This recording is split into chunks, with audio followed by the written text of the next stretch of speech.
Hello, we are again with The Roadless Travel, Chapter 40, The Miracle of the Unconscious. And the doctor says that he frequently starts with a graphic or a drawing to explain his new patients about the unconscious mind and the conscious mind. And I draw a little picture about that.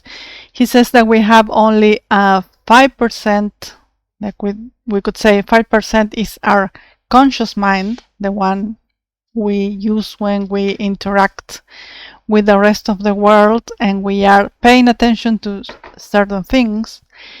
And all the rest that is also present there is our conscious mind, 95%, we could say.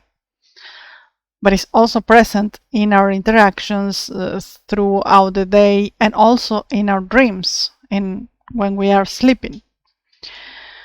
And this is important because we are going to talk about the unconscious. We have already mentioned, the doctor mentions it throughout the book. However, he says it's a miracle, and we are going to explain that here, why he considers the unconscious to be a miracle. And he says actually this miracle that we all have contains a lot of riches or wealth for us in order to unlock that. If we study ourselves and we try to comprehend ourselves throughout life, we can get really good insights from that unconscious. And there are 3 ways that we can access that information that is hidden somewhere. I think I will not talk about the theories, we could say, the doctor uses here about psychotherapy. For example, he speaks mostly about Jungian school of thought, we could say, but he also mentions sometimes Freudian schools. And as we have seen in previous chapters, he is sometimes more in favor with one in certain topics and sometimes with the other one, and sometimes he also adds his own discoveries through practice. So I will just mention what he says about this, and maybe I will mention this is like a Jungian perspective or not.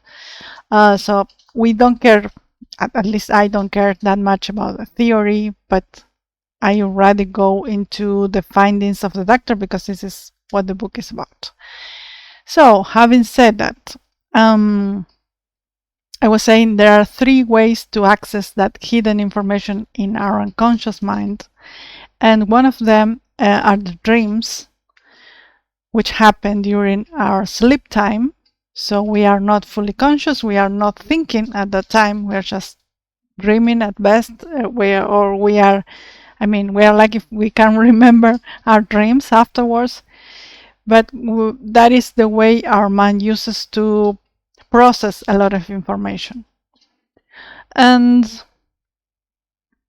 many times when we are dwelling on a topic or thinking because we have a problem, remember therapy is also considered problem solving, as the doctor said in the first chapters.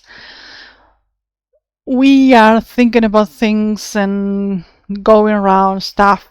So our unconscious mind creates, sometimes in our dreams, it's like it recreates this problem, and sometimes it gives us the key to the solution by using its own language, the dream language. And I personally think there is no universal language of dreams. There may be some keys because they are super symbolic, but at the same time it may be different for you or me or another person, even if they are seeing the same I could say actor or item in a dream. However, the dreams are speaking to you in a symbolic manner, in its own language, and you can decipher them sometimes. Sometimes there is no way you can actually see the code. The doctor says here, sometimes he doesn't know what the dreams mean. But if you can, for example, in his case, in therapy, uncover what the dream is about, it usually is related to the things he and his patients were talking about at the time and trying to solve. So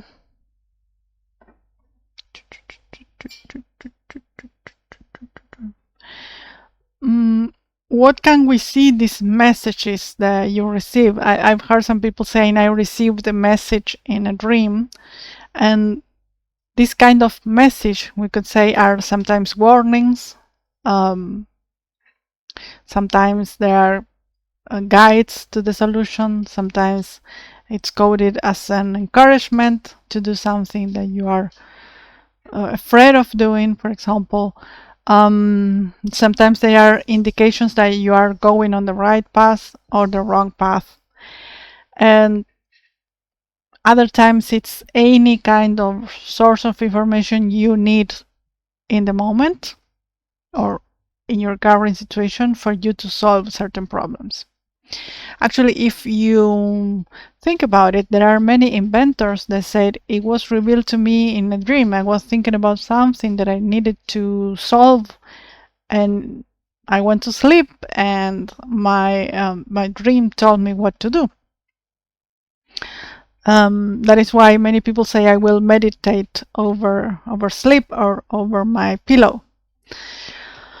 So that's one way, through dreams. The doctor mentions here some cases where he had to decipher some dreams with his patients, and they were really useful at the time to understand what was really going on with that person. So that's one way, the dreams. Another one is through our daily hours, during our conscious lives, we could say, during the daytime. Sometimes come to us idle thoughts or fragments of thoughts that we generally, because we are doing something else or we're trying to concentrate on other thing, we left them aside and we try to push them back. But however, we may be missing gifts, a gift or a key to the solution of our problems. And we generally say, oh, that's totally ridiculous, that thought that keeps coming to my mind. That can be real, that makes no sense at all. For example, here the doctor mentions a case where he had a patient, a young woman, that she was having some dizziness. She had it for several years, done a lot of therapy with other professionals, and she couldn't really get to the solution of her problem. So she came to therapy, and while the doctor was talking to her, it came to his mind the word Pinocchio, the wooden doll, the puppet. And he said he tried to get rid of that thought because he wanted to concentrate on what the patient was saying. And again, Pinocchio appeared.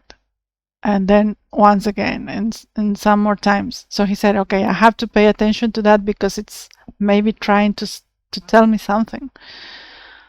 So he started paying much more attention to that thought. And he thought, oh, Pinocchio, what is the key here to this thing?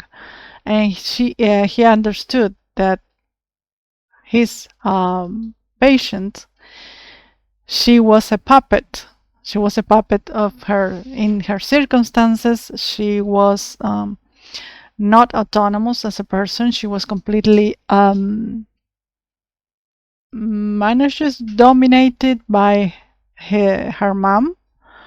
And so they started with his thought, this really unwanted and uninvited thought that he had at the time was the key to unraveling the whole solution for this girl. And after years of her being dizzy, she could be cured after all. So sometimes we try to eliminate those thoughts and tell them to back off to the background of our minds, but it might be that we are missing a great gift that actually can help us solve problems.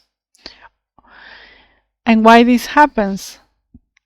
If you remember what we have been talking from the first section of the book, discipline, many times our conscious tries to, or our conscious mind actually tries to hide all the things that could be painful for us. Because if you are trying to solve a problem, it will be painful. We have to go through different grades of pain in order to solve things, and we have to confront that.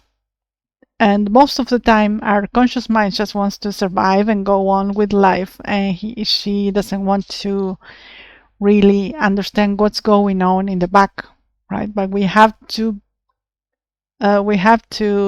try to let those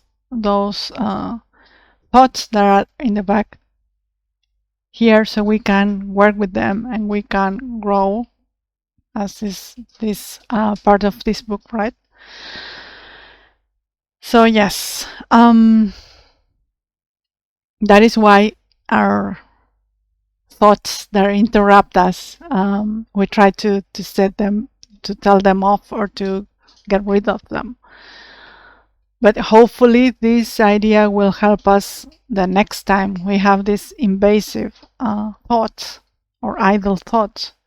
We can embrace them and bring them back, bring them up front and see them in the face and talk to them, and hopefully they will be the key to solve some of our problems. So those are two ways. We said there were three. First one's again dreams, and then idle thoughts, and the third one is behavior itself. And here, for example, the doctor mentions these Freudian slips, generally called when we said something but we didn't want to say that word. We had something else in mind. So paying attention to those things, or mistakes that sometimes we make totally unconsciously, and it is again our unconscious trying to help us understand that something else is going on inside of us. And here he mentions the case of a patient.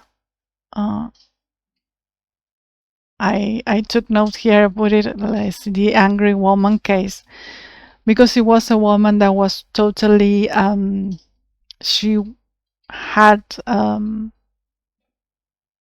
a problem. She really found difficult to express her anger. She was all the time super polite to the doctor. However, she started committing mistakes. For example, like she started arriving late to the sessions. At first 5 minutes, then a little bit more. And when the doctor confronted her with that, she always had an excuse or a way to express an excuse and to say, no, it's not my fault, it's because of this or that or whatever.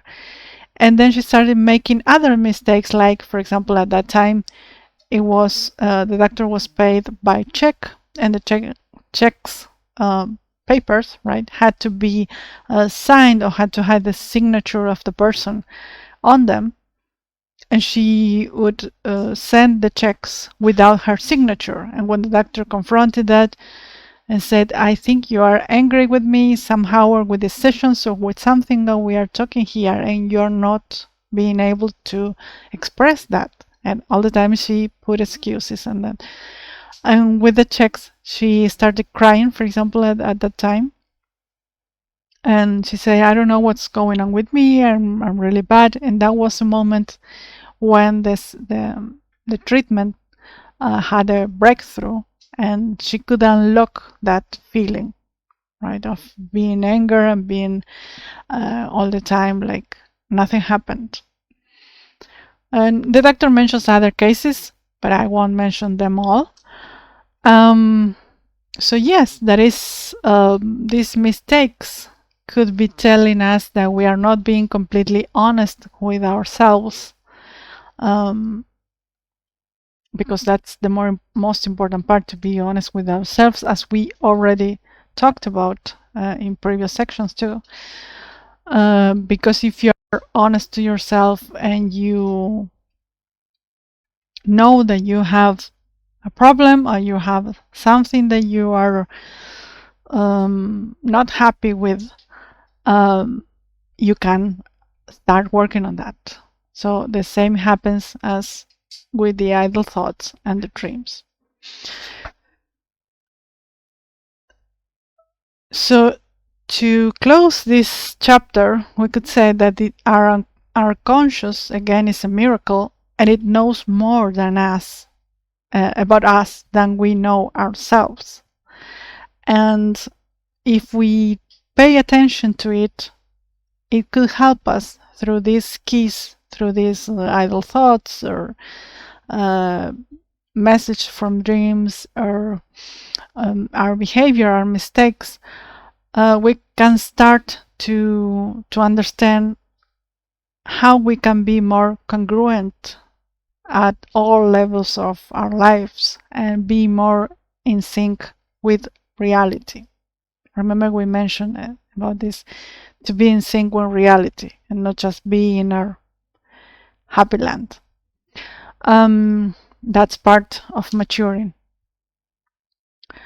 And that wisdom that we have not only is for ourselves, because we can reveal more about our unconscious mind, but we also have what is called a collective mind or a collective unconscious that can also help us understand sometimes and help other people too.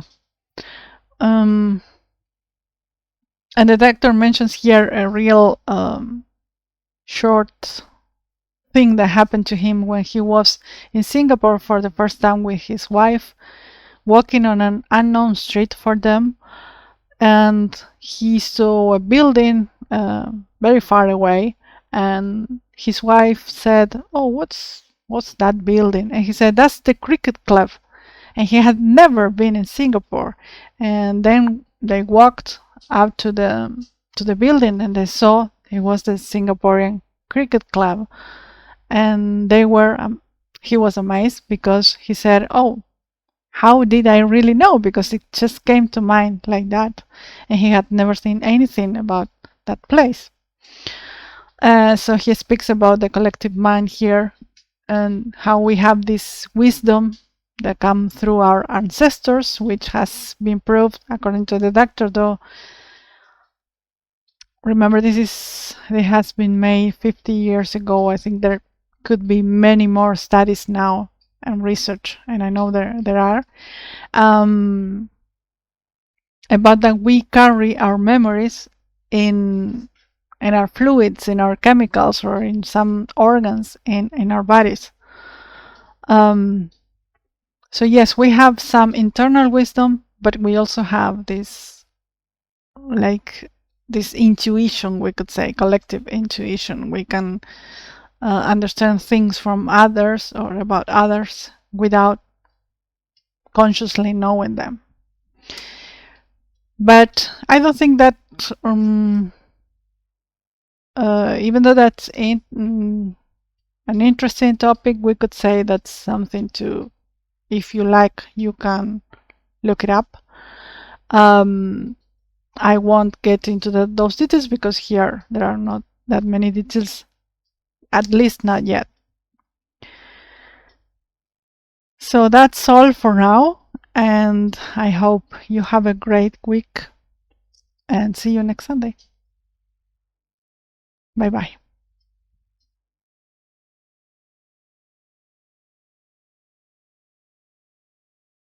This is Between the Lines. Today, we dissect the road less traveled. Stay tuned for Uluwa's next episode.